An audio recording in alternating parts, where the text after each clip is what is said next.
Morelia, Edgar Allan Poe. Citation de Platon. Lui-même, par lui-même, avec lui-même, homogène éternel. Morelia. Ce que j'éprouvais relativement à mon ami Morelia était une profonde mais très singulière affection. Ayant fait sa connaissance par hasard il y a nombre d'années, mon âme, dès notre première rencontre, brûla de feux qu'elle n'avait jamais connus. Mais ces feux n'étaient point ceux des roses. Et ce fut pour mon esprit un amer tourment que la conviction croissante que je ne pourrais jamais définir leur caractère insolite, ni régulariser leur intensité errante. Cependant, nous nous convînmes, et la destinée nous fit nous unir à l'autel. Jamais je ne parlais de passion, jamais je ne songeais à l'amour. Néanmoins, elle fuyait la société, et s'attachant à moi seul, elle me rendit heureux. Être étonné, c'est un bonheur. Et rêver, n'est-ce pas un bonheur aussi? L'érudition de Morelia était profonde, comme j'espère le montrer. Ses talents n'étaient pas d'un ordre secondaire. La puissance de son esprit était gigantesque. Je le sentis, et dans maintes occasions, je devins son écolier. Toutefois, je m'aperçus bientôt que Morelia, en raison de son éducation faite à Presbourg, étalait devant moi bon nombre de ses écrits mystiques, qui sont généralement considérés comme l'écume de la première littérature allemande.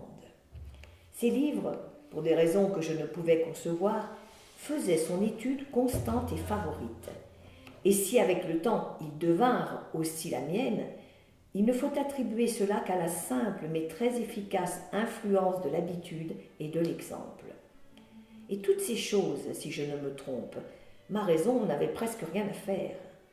Mes convictions, ou je ne me connais plus moi-même, n'étaient en aucune façon basées sur l'idéal, et on aurait pu découvrir, à moins que je ne m'abuse grandement, aucune teinture du mysticisme de mes lectures, soit dans mes actions, soit dans mes pensées. Persuadé de cela, je m'abandonnais aveuglément à la direction de ma femme, et j'entrais avec un cœur imperturbé dans le labyrinthe de ses études. Et alors, qu'en me plongeant dans des pages maudites, je sentais un esprit maudit qui s'allumait en moi. Morelia venait, posant sa main froide sur la mienne et ramassant dans les cendres d'une philosophie morte quelques graves et singulières paroles qui, par leur sens bizarre, s'incrustaient dans ma mémoire. Et alors, pendant des heures, je m'étendais, rêveur, à son côté, et je me plongeais dans la musique de sa voix, jusqu'à ce que cette mélodie à la longue s'infectât de terreur. Et une ombre tombait sur mon âme, et je devenais pâle, et je frissonnais intérieurement à ces sons trop extraterrestres. Et ainsi, la jouissance s'évanouissait soudainement dans l'horreur, et l'idéal du beau devenait l'idéal de la hideur, comme la vallée de Hinnom est devenue la Géhenne. Il est inutile d'établir le caractère exact des problèmes qui, jaillissant des volumes dont j'ai parlé, furent pendant longtemps presque le seul objet de conversation entre Morelia et moi. Les gens instruits dans ce que l'on peut appeler la morale théologique les concevront facilement, et ceux qui sont illettrés n'y comprendraient que peu de choses en tout cas. L'étrange panthéisme de Fichte, la palingénésie modifiée des pythagoriciens, et par-dessus tout la doctrine de l'identité telle qu'elle est présentée par Schelling, étaient généralement les points de discussion qui offraient le plus de charme à l'imaginative Morelia. Cette identité dite personnelle, M. Locke, je crois, l'a fait judicieusement consister dans la permanence de l'être rationnel. En tant que, par personne, nous entendons une essence pensante, douée de raison, et en tant qu'il existe une conscience qui accompagne toujours la pensée, c'est elle, cette conscience, qui nous fait tous être ce que nous appelons nous-mêmes, nous distinguant ainsi des autres êtres pensants, et nous donnant notre identité personnelle. Mais le principium individuationis, la notion de cette identité qui, à la mort, est ou n'est pas perdue à jamais, fut pour moi, en tout temps, un problème du plus intense intérêt, non seulement à cause de la nature inquiétante et embarrassante de ses conséquences, mais aussi à cause de la façon singulière et agitée dont en parlait Morelia. Mais en vérité, le temps était maintenant arrivé où le mystère de la nature de ma femme m'oppressait comme un charme. Je ne pouvais plus supporter l'attouchement de ses doigts pâles, ni le timbre profond de sa parole musicale, ni l'éclat de ses yeux mélancoliques. Et elle savait tout cela, mais ne m'en faisait aucun reproche. Elle semblait avoir conscience de ma faiblesse ou de ma folie, et tout en souriant, elle appelait cela la destinée. Elle semblait aussi avoir conscience de la cause, à moi inconnue, de l'altération graduelle de mon amitié, mais elle ne me donnait aucune explication et ne faisait aucune allusion à la nature de cette cause. Morelia, toutefois, n'était qu'une femme, et elle dépérissait journellement. À la longue, une tache pourpre se fixa immuablement sur sa joue, et les veines bleues de son front pâle devinrent proéminentes, et ma nature se fondait parfois en pitié. Mais un moment après, je rencontrai l'éclair de ses yeux chargés de pensées, et alors mon âme se trouvait mal et éprouvait le vertige de celui dont le regard a plongé dans quelque lugubre et insondable abîme. Dirais-je que j'aspirais avec un désir intense et dévorant au moment de la mort de Morelia? Cela fut ainsi. Mais le fragile esprit se cramponna à son habitacle d'argile pendant bien des jours, bien des semaines et bien des mois fastidieux. Si bien qu'à la fin mes nerfs torturés remportèrent la victoire sur ma raison, et je devins furieux de tous ces retards, et avec un cœur de démon, je maudis les jours et les heures et les minutes amères qui semblaient s'allonger, et s'allonger sans cesse, à mesure que sa noble vie déclinait comme les ombres dans l'agonie du jour. Mais un soir d'automne, comme l'air dormait immobile dans le ciel, Morelia m'appela à son chevet. Il y avait un voile de brume sur toute la terre et un chaud embrasement sur les eaux, et à voir les splendeurs d'octobre dans le feuillage de la forêt, on eût dit qu'un bel arc-en-ciel s'était laissé choir du firmament. « Voilà des jours et des jours, dit-elle quand j'approchais, le plus beau des jours pour vivre ou pour mourir. C'est un beau jour pour les fils de la terre et de la vie. Ah, plus beau encore pour les filles du ciel et de la mort. » Je baisai son front et elle continua. « Je vais mourir, cependant je vivrai. Morelia,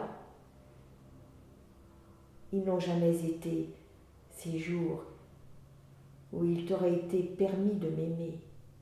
Mais celle que dans la vie tu abhorras, dans la mort tu l'adoreras. Morelia, je répète que je vais mourir, mais en moi est un gage de cette affection. Ah, quelle mince affection que vous avez éprouvée pour moi, Morelia. Et quand mon esprit partira, l'enfant vivra. Ton enfant, mon enfant, à moi, Morelia. Mais tes jours seront des jours pleins de chagrin, de ce chagrin qui est la plus durable des impressions, comme le cyprès est le plus vivace des arbres. Car les heures de ton bonheur sont passées, et la joie ne se cueille pas 2 fois dans une vie. Comme les roses de Paestum 2 fois dans une année. Tu ne joueras plus avec le temps le jeu de l'homme de Théos. Le myrte et la vigne te seront choses inconnues, et partout sur la terre tu porteras avec toi ton suaire, comme le musulman de la Mecque. Morelia, m'écriai-je, Morelia, comment sais-tu cela? Mais elle retourna son visage sur l'oreiller Un léger tremblement courut sur ses membres. Elle mourut, et je n'entendis plus sa voix. Cependant, comme elle l'avait prédit, son enfant, auquel en mourant elle avait donné naissance, et qui ne respira qu'après que la mère eut cessé de respirer, son enfant, une fille, vécut. Et elle grandit étrangement en taille et en intelligence, et devint la parfaite ressemblance de celle qui était partie. Et je l'aimais d'un plus fervent amour que je ne me serais cru capable d'en éprouver pour aucune habitante de la terre. Mais avant qu'il fût longtemps, le ciel de cette pure affection s'assombrit, et la mélancolie et l'horreur et l'angoisse y défilèrent en nuages. J'ai dit que l'enfant grandit étrangement en taille et en intelligence. Étrange en vérité fut le rapide accroissement de la nature corporelle, mais terrible, oh terrible, furent les tumultueuses pensées qui s'amoncelèrent sur moi pendant que je surveillais le développement de son être intellectuel. Pouvait-il en être autrement quand je découvrais chaque jour dans les conceptions de l'enfant la puissance adulte et les facultés de la femme? Quand les leçons de l'expérience tombaient des lèvres de l'enfance, quand je voyais à chaque instant la sagesse et les passions de la maturité jaillir de cet œil noir et méditatif, quand, dis-je, tout cela frappa mes sens épouvantés, quand il fut impossible à mon âme de se le dissimuler plus longtemps, y a-t-il eu lieu de s'étonner que des soupçons d'une nature terrible et inquiétante se soient glissés dans mon esprit, ou que mes pensées se soient reportées avec horreur vers les contes étranges et les pénétrantes théories de la défunte Morelia. J'arrachai à la curiosité du monde un être que la destinée me commandait d'adorer, et dans la rigoureuse retraite de mon intérieur, je veillais avec une anxiété mortelle sur tout ce qui concernait la créature aimée. Et comme les années se déroulaient, et comme chaque jour je contemplais son sein, son doux, son éloquent visage, et comme j'étudiais ses formes mûrissantes, chaque jour je découvrais de nouveaux points de ressemblance entre l'enfant et sa mère, la mélancolique et la mort. Et d'instant en instant, ces ombres de ressemblance s'épaississaient, toujours plus pleines, plus définies, plus inquiétantes et plus affreusement terribles dans leur aspect. Car que son sourire ressemblât au sourire de sa mère, je pouvais l'admettre, mais cette ressemblance était une identité qui me donnait le frisson. Que ses yeux ressemblassent à ceux de Morelia, je devais le supporter, mais aussi il pénétrait trop souvent dans les profondeurs de mon âme avec l'étrange et intense pensée de Morelia elle-même. Et dans le contour de son front élevé, et dans les boucles de sa chevelure soyeuse, et dans ses doigts pâles qui s'y plongeaient d'habitude, et dans le timbre grave et musical de sa parole, et par-dessus tout, par-dessus tout, dans les phrases et les expressions de la morte sur les lèvres de l'aimée, de la vivante, je trouvais un aliment pour une horrible pensée dévorante, pour un ver qui ne voulait pas mourir. Ainsi passèrent 2 lustres de sa vie, et toujours ma fille restait sans nom sur la terre. Mon enfant et mon amour étaient les appellations habituellement dictées par l'affection paternelle, et la sévère réclusion de son existence s'opposait à toute relation. Le nom de Morelia était mort avec elle. De la mère, je n'avais jamais parlé à la fille. Il m'était impossible d'en parler. En réalité, durant la brève période de son existence, cette dernière n'avait reçu aucune impression du monde extérieur, excepté celle qui avait pu lui être fournie dans les étroites limites de sa retraite. À la longue, cependant, la cérémonie du baptême s'offrit à mon esprit, dans cet état d'énervation et d'agitation comme l'heureuse délivrance des terreurs de ma destinée. Et au fond baptismaux, j'hésitais sur le choix d'un nom. Et une foule d'épithètes de sagesse et de beauté, de noms tirés des temps anciens et modernes de mon pays et des pays étrangers, vint se presser sur mes lèvres, et une multitude d'appellations charmantes de noblesse, de bonheur et de bonté. Qui m'inspira donc alors d'agiter le souvenir de la mort enterrée? Quel démon me poussa à soupirer un son dont le simple souvenir faisait toujours refluer mon sang par torrents des tempes au cœur. Quel méchant esprit parla du fond des abîmes de mon âme, quand sous ces voûtes obscures et dans le silence de la nuit, je chuchotais dans l'oreille du saint homme les syllabes « Morelia ». Quel être, plus que démon, convulsa les traits de mon enfant et les couvrit des teintes de la mort, quand, tressaillant à ce nom à peine perceptible, elle tourna ses yeux limpides du sol vers le ciel, et tombant, prosternée sur les dalles noires de notre caveau de famille, répondit « Me voilà ». Ces simples mots tombèrent distincts, froidement, tranquillement distincts dans mon oreille, et de là, comme du plomb fondu, roulèrent en sifflant dans ma cervelle. Les années peuvent passer, mais le souvenir de cet instant, jamais. Ah, les fleurs et la vigne n'étaient pas choses inconnues pour moi, mais la conique et le cyprès m'ombragèrent nuit et jour. Et je perdis tout sentiment du temps et des lieux, et les étoiles de ma destinée disparurent du ciel, et dès lors la terre devint ténébreuse, et toutes les figures terrestres passèrent près de moi comme des ombres voltigeantes, et parmi elles je n'en voyais qu'une, Morelia.